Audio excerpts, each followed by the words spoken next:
ফটিক ছিল রাস্তায় বেড়ে ওঠা এক ছোট্ট কুকুর। ছেঁড়া হলুদ জামাটা ছিল তার একমাত্র সম্বল, আর শহরের ধুলোমাখা পথই ছিল তার ঘর।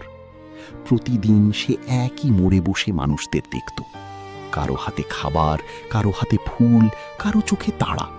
কিন্তু ফটিকের জন্য কারো সময় ছিল না। একদিন বৃষ্টি ভেজা সন্ধ্যায় সে দেখতে পেল এক ছোট্ট মেয়ে রাস্তার পাশে দাঁড়িয়ে কাঁদছে। তার হাত থেকে পুতুলটা নর্দমায় পড়ে গিয়েছিল।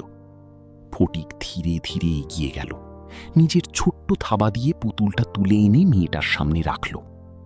মেয়েটা কান্না থামিয়ে হাসল। তারপর প্রথমবার কেউ ফটিককে বুকে জড়িয়ে বলল, তুই তো শুধু রাস্তার কুকুর না, তুই আমার বন্ধু।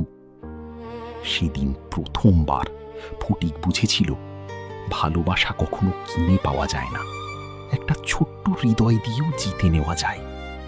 চ্যানেলটি সাবস্ক্রাইব করে আপনাদেরকে প্রথমে ভালোবাসার সুযোগ করে দিন।